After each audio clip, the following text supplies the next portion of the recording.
Welcome back to my channel আনন্দ রকম। নমস্কার বন্ধুরা, আজকে আমি তোমাদের সামনে নিয়ে এসেছি একটি রেসিপি নিয়ে।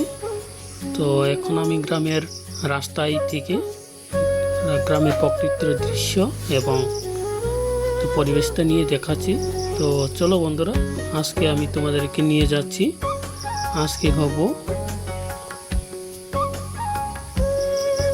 প্রাকৃতির উৎপত্তি বাঁশের কোরল, যেটা বাঁশের কোরল দিয়ে আজকে আমি তোমাদেরকে রান্না করে দেখাবো। তো চলো বন্ধুরা দেখো, আজকে আমি আসছি এখন আমি জঙ্গলে গিয়ে বাঁশের কোরল তুলবো। আর এটা হচ্ছে মাটির নিচে থেকে বাঁশের কোরলটা আমি সংগ্রহ করতে যাচ্ছি। তো দেখতে থাকো বন্ধুরা। যখন প্রথম নতুন বাঁশের কোরল যখন বের হয়, তখন এইভাবে আমরা বাঁশের গোড়া থেকে আমরা এইভাবে সংগ্রহ করিনি। তো দেখো বন্ধুরা, আমি আজকে সারাদিন ধরে আজকে বাঁশের কোরল সংগ্রহ করতে বেরোচ্ছি। যে দেখো বন্ধুরা, সাদা সাদা মাটির নিচে থেকে আমি এগুলো বের করে নিলাম। কত সুন্দর! তো এগুলো খাইতে খুব টেস্টি হয়, মিষ্টি মিষ্টি লাগে। তো অবশ্যই বন্ধুরা, আপনারা তোমাদের বাড়ি ঘরে এইভাবে সংগ্রহ করে নিও। অবশ্যই আপনারা এইভাবে জঙ্গল থেকে বাঁশের কোরল নিয়ে রান্না করে খেতে খুব ভালো লাগবে আর একটা আনন্দ লাগবে। তো আমি দেখো এখন কেটে আমি বাঁশের কোরলটা বেঁকে নিয়ে নিচ্ছি। আর আরও দেখাবো আপনাদেরকে আমি আজকে জঙ্গল থেকে কিভাবে বাঁশের কোরল সংগ্রহ করি। চলো বন্ধুরা, সামনে আরও বাঁশের জার দেখা যাচ্ছে, বড় ধরনের জঙ্গল। প্রাকৃতির মাঝে থেকে এইভাবে সংগ্রহ করা খুব আনন্দই লাগে। তো দেখো বন্ধুরা, আজকে আমি কিন্তু সারাদিন ধরে আমি এইভাবে বাঁশের কোরল সংগ্রহ করেছি। তখন প্রথম বাঁশের কোরল বের হচ্ছিল। আর এখানে দেখো এগুলা কিন্তু বাঁশের কোরল যেটা বের হয়ে গেছে। তো এগুলো আমি কেটে নিচ্ছি। এখান থেকে আমি কচি জায়গাটা কেটে রাখবো আর শক্ত জায়গাটা ফেলে দেব। তো এইভাবেই বাঁশের কোরল প্রথম যখন বের হয় এইভাবেই সংগ্রহ করতে লাগে। এই যে দেখো বন্ধুরা, এখানের মধ্যে দেখা যাচ্ছে একটা সুন্দর করে, এগুলো আমি মাটি ছেড়ে নিচ্ছি। দেখতে পাচ্ছেন বন্ধুরা, আমি বাঁশের গোড়া থেকে কিভাবে আমি মাটিটা সরিয়ে এইভাবে আমি কোরলটা আমি বের করছি। দেখতে থাকো বন্ধুরা। আর যদি আমার ভিডিওটা ভালো লাগে, লাইক কমেন্ট শেয়ার করতে ভুলবেন না। আর পাশে থেকে সব। তো চলো বন্ধুরা, আরও কিছু দেখাবো তোমাদেরকে নিয়ে।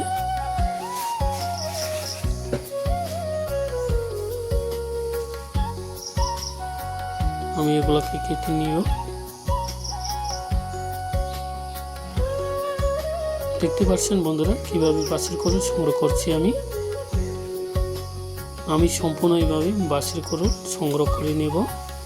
এরপর আমি তোমাদেরকে রান্না করে দেখাবো। জঙ্গলের মাঝে এইভাবে সংগ্রহ করা খুব কঠিন, আর সবার দ্বারা হয় না। দেখতে পাচ্ছ বন্ধুরা, আমাদের ত্রিপুরার যে প্রাকৃতিক দৃশ্য। আর এই হলো আমি জঙ্গলের মধ্যে আছি, একদম বাঁশের কোরল তোকার জন্য আমি সংগ্রহ করার জন্য আমি জঙ্গলে এসে পড়ছি। তো সামনে আরও যাচ্ছি, চারিদিকে শুধু গাছের ঝোপ দেখা যায়, জঙ্গল। তো আমি প্রতি বছর এইভাবে বাঁশের কোরল সংগ্রহ করি। আর ওইগুলো খাইতে খুব টেস্টি হয়। তো আমাদের ত্রিপুরার মধ্যে বেশিরভাগই আমাদের আদিবাসীরা ওইভাবে বাঁশের কোরল সংগ্রহ করে, আর কেউ বাজারে বিক্রি করে। আর অ্যাকচুয়ালি এখন বাজারের রেটটা অনেক দাম বেশি। এই যে দেখো বন্ধুরা, এখানের মধ্যে যে বাঁশের যে গায়ে গোড়া থেকে এরকম ছোট্ট করে একটা দিক বাইর হয়ে আছে, ওইটাকে আমরা বাঁশের কোরল বলে। বাঁশ বাঁশ তৈরি হচ্ছে নতুন করে, এগুলো আমি নিয়ে নিচ্ছি। ওইখান থেকেও কিছুটা নরম জায়গা পাবে, ওইগুলোকে আমরা কেটে রাখি।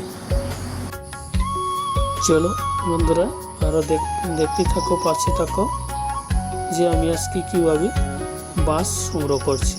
এই যে দেখতে পাচ্ছ বন্ধুরা, এই যে এটা হচ্ছে মিটিঙ্গা বাঁশ বলে। বর্তমানে ত্রিপুরাতে 3 ধরনের বাঁশ দেখা যায়, 3 না 4 ধরনের বাঁশ দেখা যায়। যেটা হচ্ছে মিটিঙ্গা, এরপর হচ্ছে মুলি বাঁশ, আর হচ্ছে বাড়ি বাঁশ, বরাক বাঁশ। ওই ধরনের বাঁশই বেশিরভাগ দেখা যায়। যেটা আমরা বাড়ি বাঁশ বলে, এটা হচ্ছে বড় বড়। ওই বাঁশগুলোকে কোরলগুলা একটু তিতু লাগে। আর যে এখন আমি যে বাঁশি থেকে আমি কোরলটা সংগ্রহ করছি, এটা হচ্ছে মিটিঙ্গা বাঁশ। আর এই মিটিঙ্গা বাঁশের কোরলটা খাইতে খুব স্বাদ হয়। প্রথম যখন অ্যাভেলেবেল হয়ে যায় তখন কিন্তু মিটিঙ্গা বাঁশগুলো খায়, তখন মুলি বাঁশগুলি খায়। তো যাই হোক, আমি আজকে মিটিঙ্গা এবং কি বলে মুলি বাঁশ দুইটাই সংগ্রহ করতে যাচ্ছি। তো এখানের মধ্যে আমি এই যে সামনে নিয়েছি, ওইগুলো কিন্তু মুলি বাঁশ, আর সঙ্গে নিয়েছি কি কাঁঠালের বিচি। তো চলো, আমি আজকে অনেকক্ষণ ধরে আমি বাঁশের কোরল সংগ্রহ করে দেখাইলাম। তো এখন আমি বাঁশের কোরল এবং কাঁঠালের বিচি রান্না করে দেখাই। তো আমি জল নিয়ে নিচ্ছি, এখানের মধ্যে কাঁঠালের বিচি আমি ভিজিয়ে দিচ্ছি। ওইটা একদম বাদামের মতো যে লাল অংশগুলো আমি তুলে ফেলবো। তো এখন আমি বাঁশের কোরলটা কেটে দেখাইলাম। এই যে কেটে রাখা হয়েছে, যেটা আমি জঙ্গল থেকে তুলে আনছিলাম, যেটা সংগ্রহ করে আনছিলাম। দেখো কত সুন্দর করে আমি কেটে রাখছি। ওইটাকেও আমি এখন জল দিয়ে ভিজিয়ে রাখবো। এই যে সুন্দর করে ঠান্ডা জল দিয়ে আমি ধুয়ে নেব। আর এইগুলো হচ্ছে কাঁঠালের বিচি। কাঁঠালের বিচিটা এভাবে কিছুক্ষণ ভিজিয়ে রাখলে ওইটা যে উপরে যে চামড়া, ওইগুলা নরম হয়। তো ওইটাকে আমি এখন মাটির মধ্যে নিয়ে ওইগুলোকে আমি এভাবে ঘষে আমি যে লাল অংশটা তুলে নেব। তো দেখতে থাকো বন্ধুরা, এইভাবে তৈরি করার জন্য।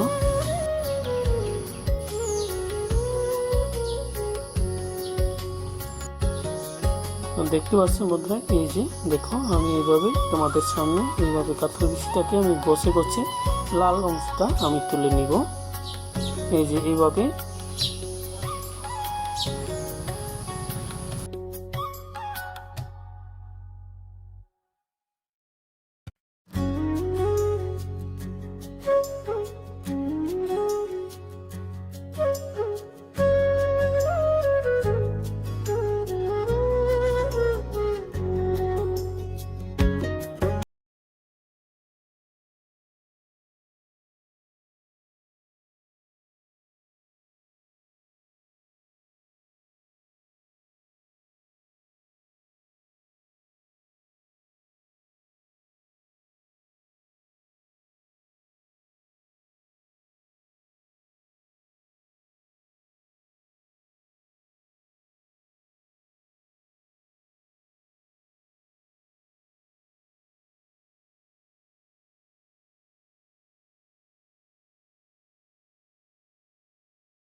দেখতে পাচ্ছেন বন্ধুরা, এতক্ষণ ধরে আমি সম্পূর্ণ রেডি করে নিলাম। এই দেখতে পাচ্ছ বন্ধুরা। এরপরে কাঁঠালের বিচি ওইগুলো আমি পরিষ্কার করে ধুয়ে নিব। আর এখন আমি এক জায়গাতে রেখে এরপরে রান্নার জন্য আমি মশলাগুলো তৈরি করে নিব। তবে মশলা বলতে এখানের মধ্যে আমি এমন কিছু মশলা ব্যবহার করিনি, জাস্ট সিম্পল আমাদের আদিবাসীরা যেভাবে বাড়ি করে রান্না করে ওইটাই আমি আপনাদেরকে দেখাচ্ছি। তো দেখতে থাকো, পাশে থেকো। তো এখন আমার সম্পূর্ণ রেডি হয়ে গেছি। কাঁঠালের বিচি আর বাছের কোরল সম্পূর্ণ আমি ধুয়ে নিলাম। তো বন্ধুরা আবার দেখতে থাকো। এখন আমি কাঁচা লঙ্কা নিয়ে নিচ্ছি পরিমাণ মতো, আর একটা পেঁয়াজ। এগুলোকে আমি জলের মধ্যে সুন্দর করে আমি এখন দিয়ে নিচ্ছি।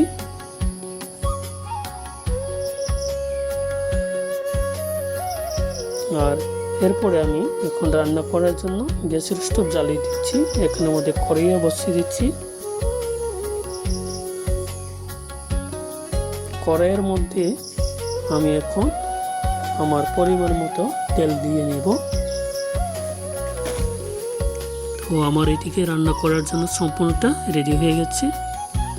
তো আমি এখন পেঁয়াজ, কাঁচা লঙ্কা আর মাছের শুটকি, শুকনো মাছ এগুলো রেডি করে রাখছি। আর এখন দেখতে পারছো বন্ধুরা, এই যে আমি রান্নার জন্য সম্পূর্ণ তৈরি। যে বন্ধুরা আমি এখন গরম কড়াইয়ের মধ্যে তেল দিয়ে দিলাম, পরিমাণ মতো তেল দিয়ে দেব।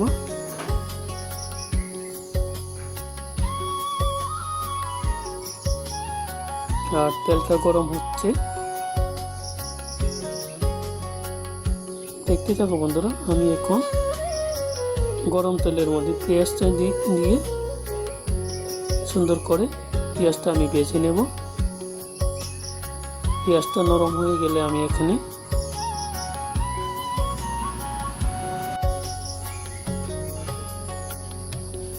পেঁয়াজটা আমি সুন্দর করে ভাজা হয়ে গেলে এরপরে দিয়ে দেব কাঁচামরিচ। একসাথে পেঁয়াজ আর কাঁচামরিচ ভেজে নেব। আর এখানের মধ্যে শীতল দেওয়া হয়ে গেছে, আর ওইগুলোকে আমি সুন্দর করে ভেজে নেব এবং পরিমাণ মতো লবণ। তো দেখতে থাকো বন্ধুরা, আমি সম্পূর্ণটা ভেজে এরপরে আমি এখানের মধ্যে দিয়ে দেব কাঁঠালের বিচি আর হচ্ছে বাছের কোরল। দুইটা আমি সুন্দর করে তেল দিয়ে ভাজি করব। এরপরে পরিমাণ মতো আমি সম্পূর্ণ মশলা দেওয়ার পরে আমি সাধারণ একটা জল দিয়ে দেব। তো দেখতে থাকো বন্ধুরা আমি কিভাবে রান্না করছি। আর আপনারা বাড়ি করে এইভাবে ট্রাই করে দেখো, খুব স্বাদ লাগবে।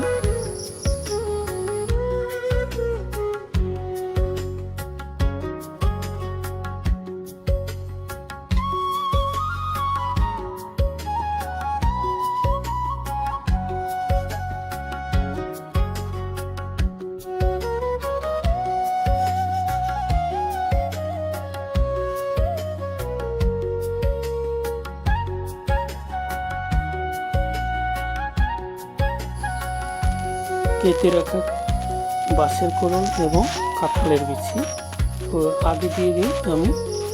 এই যে কাঁঠালের বিচি, এই যে দেখো খুব টেস্টি হয়, আর কাঁঠালের বিচিটা মিষ্টি মিষ্টি লাগবে। দেখো বন্ধুরা আমি সুন্দর করে ভেজে নিচ্ছি, একদম বাদামের মতো ভেজে নিব। তো এর মধ্যে আমি আবার বাছের কোরলটা সম্পূর্ণটা ঢেলে দিচ্ছি। তো ওইভাবে আমি এটাকে অনেকক্ষণ ধরে আমি রান্না করব। যে উল্টি পাল্টি করে আমি এইগুলো আমি নাড়িয়ে দিলাম। দেখতে পাচ্ছ বন্ধুরা আমার রান্নাঘর আনন্দ ব্লগারে যে আজকে রান্নার ব্লগ ভিডিও। তো তো আপনারা যদি আমার রান্নাটাও পছন্দ করে থাকো, লাইক, কমেন্ট, শেয়ার এবং নতুন যদি হয়ে থাকে সাবস্ক্রাইব করতে বলবেন না। আরও তোমাদের সামনে এরকম নতুন নতুন ভিডিও নিয়ে আবার চলে আসবো। আর হ্যাঁ বন্ধুরা, আমি একটি কথা বলতে ভুলে গেছি। আর বাসের করলে যখন রান্না করবে এখানে হলুদটা ব্যবহার করবে না। আর কখন হলুদটা ব্যবহার করবে, যখন রান্না মোটামুটি শেষের পথে মানে সিদ্ধ হয়ে গেলে এরপরে নামানোর 2-3 মিনিট আগে হলুদটা দিয়ে দেবে। কেন পরে দেবে? তো হলুদটা অ্যাকচুয়ালি বাঁশের কোরলের সাথে মিশে না। তো এখানের মধ্যে বাঁশের কোরলের মধ্যে হলুদটা যদি আগে দিয়ে দেয় তাহলে বাঁশের কোরল শক্ত হয়ে যাবে, সিদ্ধ হবে না। তো একটা কাঁচা ধরনের একটা ভাব চলে আসবে। এর কারণে রান্নার আগে কখনো বাঁশের কোরলের মধ্যে হলুদ দেবে না। আর কখন দেবে আমি প্রথমেই বলে দিলাম, রান্নার শেষে 2-1 মিনিট আগে হলুদটা দিয়ে দেবেন। ঠিক আছে বন্ধুরা, আর আমার সম্পূর্ণ ভিডিও দেখার জন্য সবাইকে অসংখ্য ভালোবাসা ও শুভেচ্ছা রইল।